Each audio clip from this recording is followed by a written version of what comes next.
History of the prayer lands.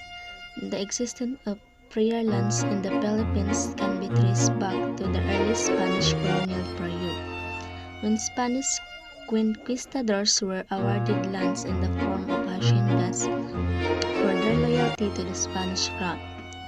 Approximately 120 Spaniards were granted either large tracts of land called Sitio de Ganado Mayor or smaller tract called caballeras.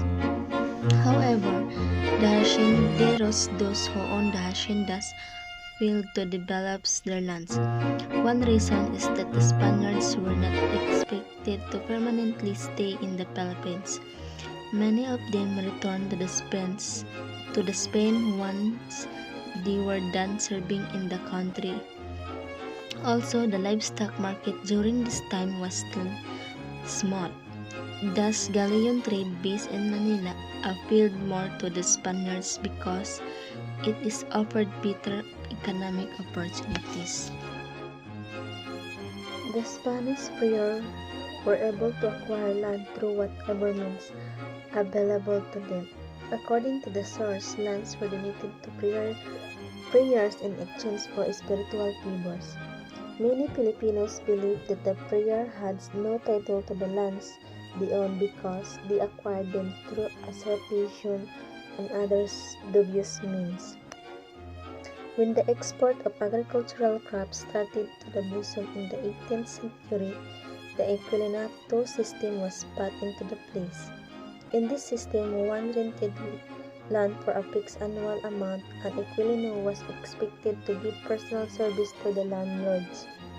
If he or she failed to do so, he or she would be expelled from the land.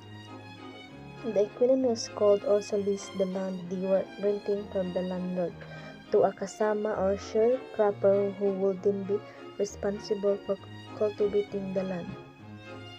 The equilinato system functioned as a three-layered system with the landlords on the top and the equilinos in the middle and the kasamas at the bottom.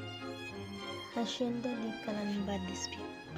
The Hacienda de Calamba was originally owned by a Spaniard who donated the land to Jesuit friars to allow him to permanently stay in the Jesuit monastery. However, since the Jesuits were expelled from the Philippines, the hacienda went to the possession of the Spaniards' colonial government. In 1803, the land was sold to Don Clemente de Azamea. After his death, it was eventually sold to the Dominicans who claimed ownership of the hacienda until late 19th century. Rizal family became one of the principal equilinos of hacienda. They rented one of the largest leased parcel of the measuring approximately 380 hectares. The main crop was sugarcane since it with the most in the demand in the world market. Then, the Rizal family gathered income from the land they rented. However, when conflict on land ownership in the hacienda arose in 1883, the family evidently suffered. Despite the fact that Spanish law stipulated that land grants does not include areas already occupied by Filipinos, this was ignored in places with higher population density.